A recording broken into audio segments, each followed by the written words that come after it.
بسم اللہ الرحمن الرحیم۔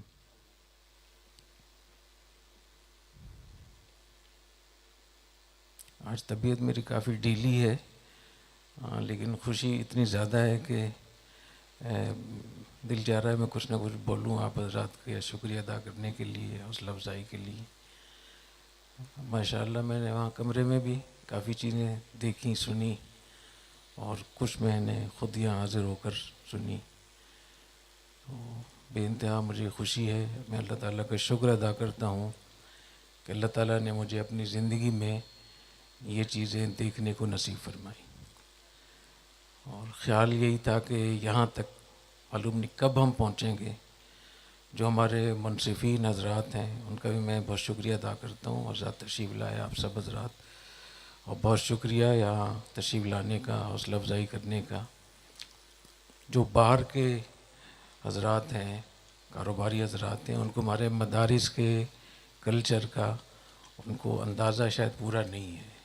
ہم لوگ ایک ایسی مشکل سے ہم گزرے ہیں 200 سال۔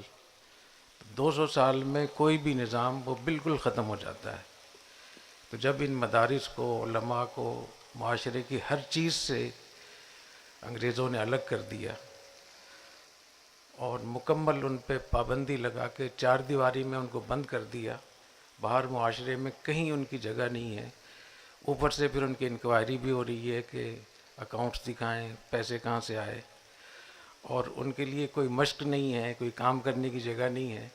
تو ان حالات میں جو ایک ذہن بن گیا تھا، اس ذہن کو، اس نظریے کو ٹھیک کرنے کے لیے بھی ہمیں بہت تگ و دو کرنی پڑ رہی ہے۔ تو میں ایک تو یہ درخواست کروں گا کہ جس قسم کی پریزنٹیشن یہاں پیش کی جا رہی ہے پچھلے سال سے، اس سال سے، ابھی اس کو چند سال ایسے ہی چلنے دیں۔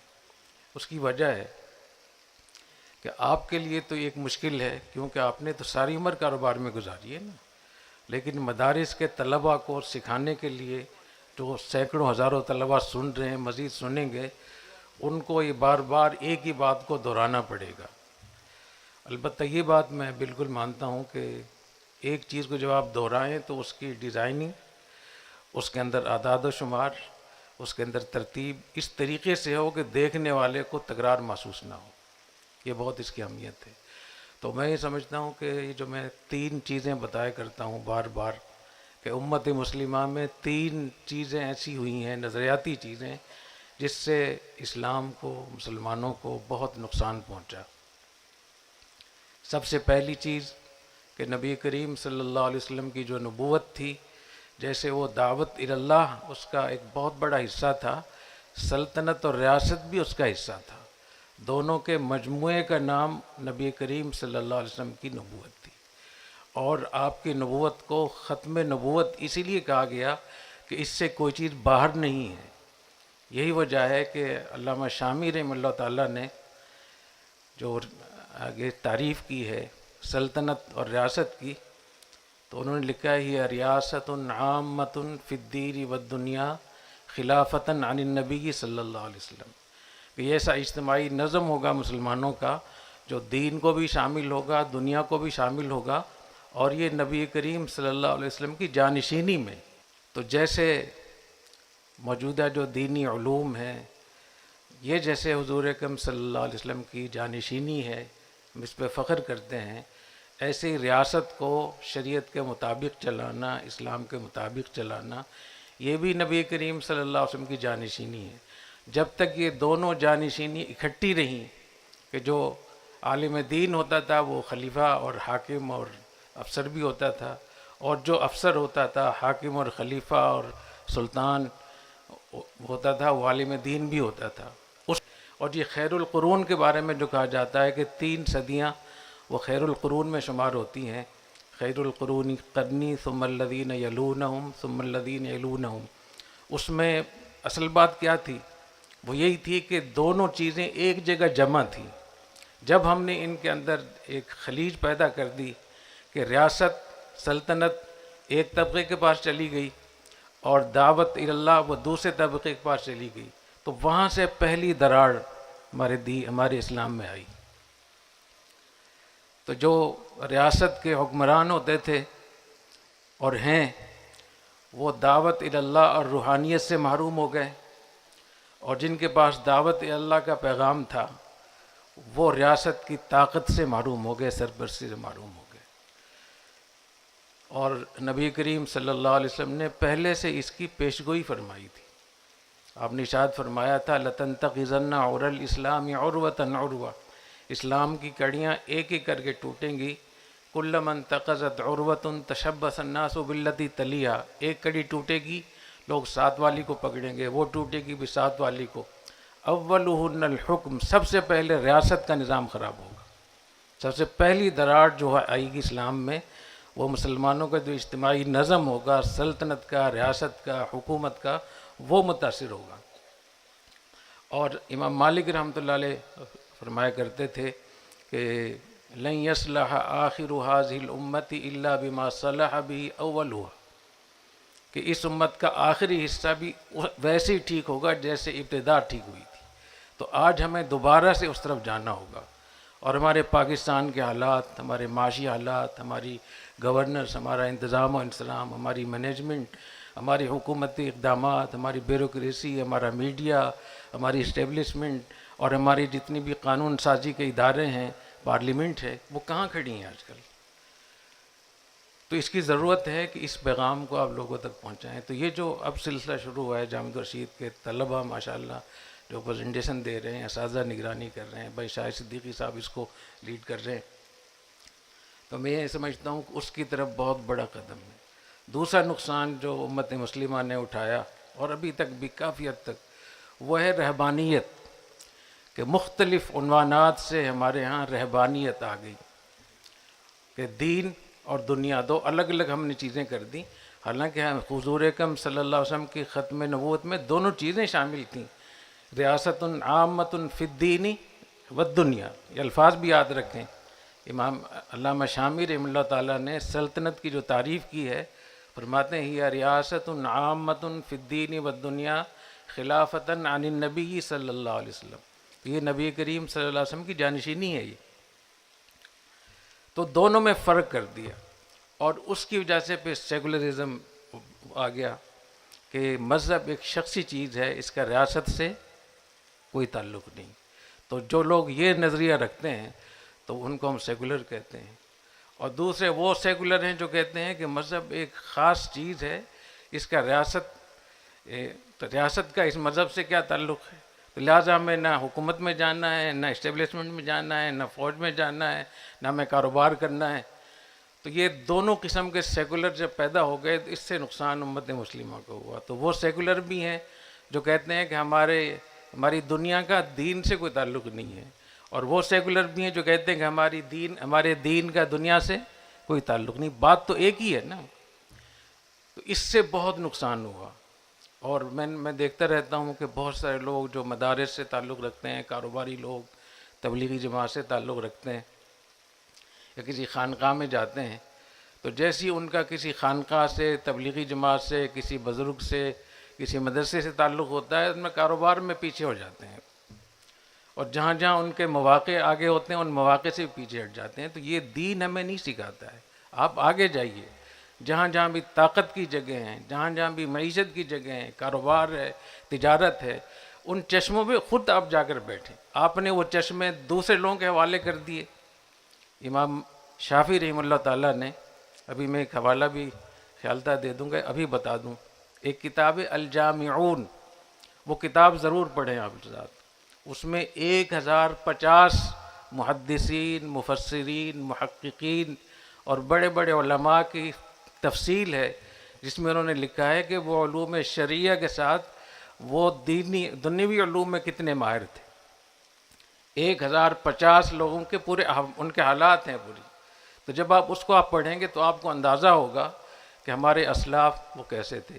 تو امام شافعی رحمہ اللہ تعالیٰ جہاں اتنے بڑے فقیہ اور مجتہد تھے، وہاں بہت اعلیٰ قسم کے طبیب بھی تھے، اور وہ یہ فرماتے تھے کہ حلال و حرام کے علم کے بعد سب سے بہتر علم یہ علم طب ہے، میڈیکل سائنس۔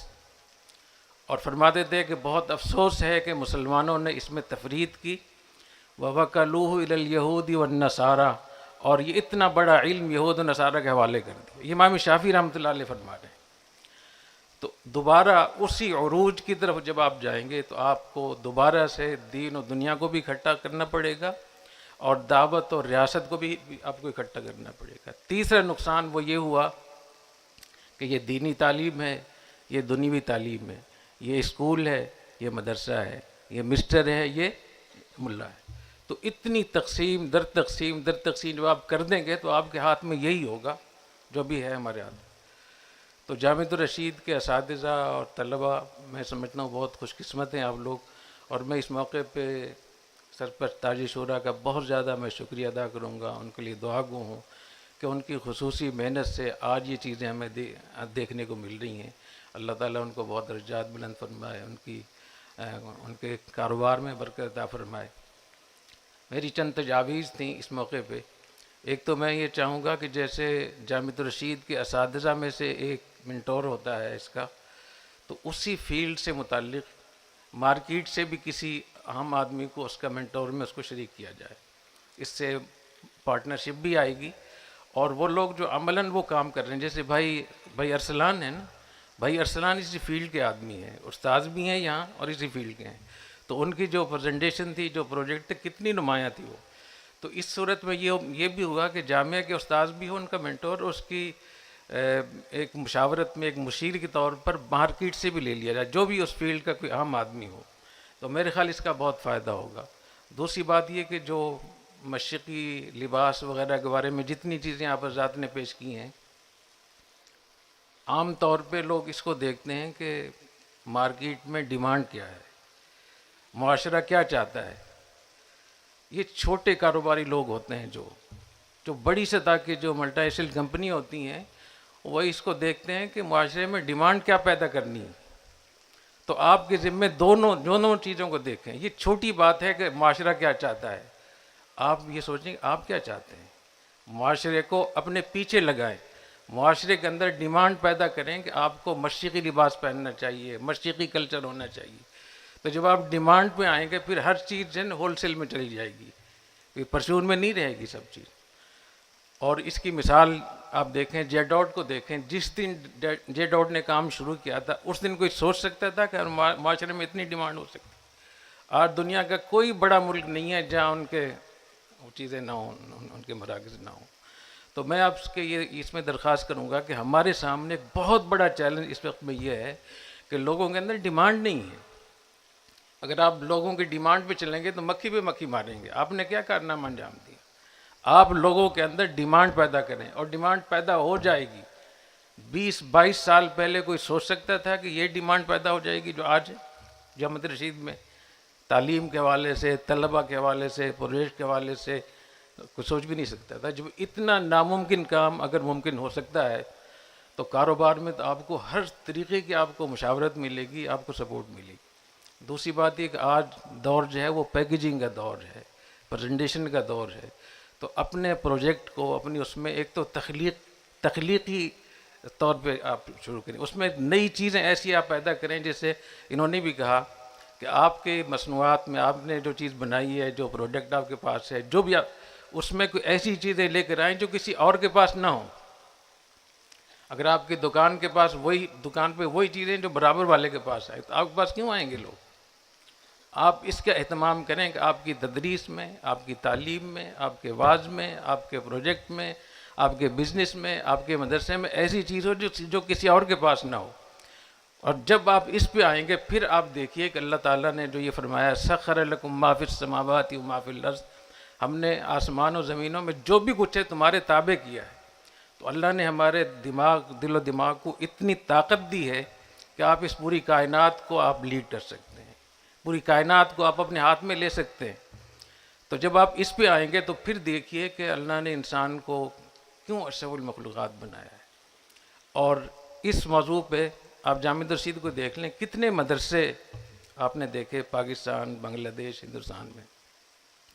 اس کی ایک ایسی شکل ہوئی جو پہلے سے کہیں موجود نہیں تھی، لیکن وہ آج کے زمانے کے حساب سے، اس میں کوئی شریعت کے حوالے سے کوئی مسئلہ نہیں تھا، کیونکہ میں بار بار کہتا ہوں کہ شریعت کے 2 حصے ہوتے ہیں۔ ایک حصہ ہوتا ہے مقاصد کا، جو مقاصد ہیں، دوسرے مقاصد تک پہنچنے کے لیے ذرائع کیا ہوں گے، اس کے لیے راستے کیا ہوں گے، آلات کیا ہوں گے، زبان و بیان کیا ہوگا، ٹیکنالوجی کیا ہوگی. تو یہ اللہ تعالیٰ نے یہ میں حکم دیا ہے کہ مقاصد پہ کوئی کمپرومائز نہیں، اور جو ذرائع ہیں ان میں جدید سے جدید، بشرطے کہ جائز ہوں، ناجائز کی اجازت نہیں ہے. اور اگر مختلف بھی ہیں، مجتہد بھی ہیں، اس میں اختلاف ہے تو اس کو آپ کر سکتے ہیں. تو یہ میں کر رہا ہوں کہ ڈیمانڈ پیدا کرنے کے لیے پوری منصوبہ بندی کریں، کیونکہ جو کچھ آپ یہاں کہہ رہے ہیں، بھائی الطاف موتی نے بھی اس کا ذکر کیا، تو مدرسوں میں تو اس کی ڈیمانڈ ہے ہی نہیں. تو سب سے پہلا کام تو یہ ہوگا کہ اپنی برادری کو تو آپ اس پہ لے کر آئیں.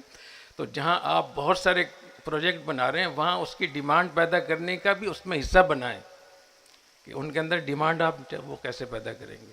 وَلَوِ اتَّبَعَ الْحَقُّ أَهْوَاءَهُمْ لَفَسَدَتِ السَّمَاوَاتُ وَالْأَرْضُ. اگر حق لوگوں کی ڈیمانڈ اور لوگوں کی خواہشات کا پیچھا کرنے لگ جائے تو زمین آسمان اور لوگ سب فساد سے دوچار ہو جائیں گے. تو حق کو کے پیچھے لوگوں کو لگانا چاہیے. تو آپ لیڈر بنیں، قائد بنیں، آپ مقتدی نہ بنیں. خاص طور پہ یہاں جتنی چیزیں پیش ہو رہی ہیں، تو جس دن آپ اس چیز پہ آ جائیں گے تو اللہ تعالیٰ آپ کو بہت نوازے گا. میں بھائی شاہ صدیقی صاحب، آپ کا میں بہت شکریہ ادا کرتا ہوں کہ آپ جتنی محنت سے ماشاءاللہ یہاں کام کرتے ہیں، اس کے اثرات، اس کے نظریات، جس طریقے سے تبدیلی آ رہی ہے، انشاءاللہ بہت اس میں برکت ہوگی. اور اساتذہ، طلباء جو ان کاموں میں لگے ہوئے ہیں، یہ میرے لیے زندگی کے وہ لمحات ہیں کہ میرا خیال یہ تھا کہ شاید آنے والی دوسری تیسری نسل دیکھ سکے گی، لیکن اللہ تعالیٰ نے آپ لوگوں کی محنت اور اخلاص کی برکت سے الحمدللہ ثم الحمدللہ یہ چیزیں اب ہونا شروع ہو گئی ہیں. اور مجھے انشاءاللہ امید ہے کہ ہماری تاجر شورا، جتنے ہمارے معاونین ہیں، اگر اس ادارے کے جو وسائل ہیں، خواہ وہ طلباء کے لیے ہو، اساتذہ کے لیے ہو، یا اس تحقیق کے لیے ہو، اس پہ اگر جتنے زیادہ زیادہ آپ لوگ اس میں کوشش کریں گے تو انشاءاللہ مجھے بہت امید ہے کہ 5 سے 10 سال میں ہر جگہ یہ لوگ نظر آئیں گے انشاءاللہ تعالی. اور جہاں جہاں بھی میں جاتا ہوں، ہر جگہ لوگ آپ کا انتظار ہو رہا ہے.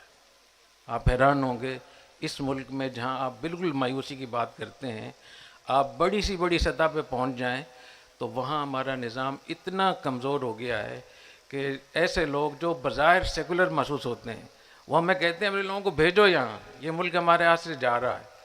اس لیے آپ ہی کا مستقبل ہے، آپ ہی انشاءاللہ اس ملک کو آگے چلائیں گے اور اس ملک کے مسائل آپ حل کریں گے. اور جو ہماری تمنائیں ہیں، جو ہماری امیدیں ہیں، آپ لوگ ان امیدوں کو پورا کرنے والے ہیں. اللہ تعالیٰ بہت جزائے خیر عطا فرمائے، بہت برکتوں سے نوازے. اور میں ہمیشہ جو ساتھی بھی اس میں کام کر رہے ہوتے ہیں، میں سب کے لیے انعام بھی دیتا ہوں. ابھی کچھ دن پہلے معہد الرشید کے طلباء نے ماشاءاللہ درس نظامی کی کتابوں کی تلخیص کی، وہ اتنی زبردست تھی کہ میں نے ان کو 1,00,000 روپے اپنا ذاتی میں نے ان کو انعام دیا. اس کے بعد اگر درس نظامی کے طلباء، اساتذہ، انہوں نے درس نظامی کی اردو میں تلخیص کی، وہ اتنی زبردست تھی ماشاءاللہ، اتنی زبردست تھی کہ میں نے 1,50,000 1,50,000 روپے ان کو انعام دیا. اور انشاءاللہ تعالی یہ جو ساتھی یہاں جو پروجیکٹ یہاں بھی انہوں نے کیا ہے، تو میں انشاءاللہ 5,00,000 روپے ان کے لیے انشاءاللہ جمع کروں گا انشاءاللہ.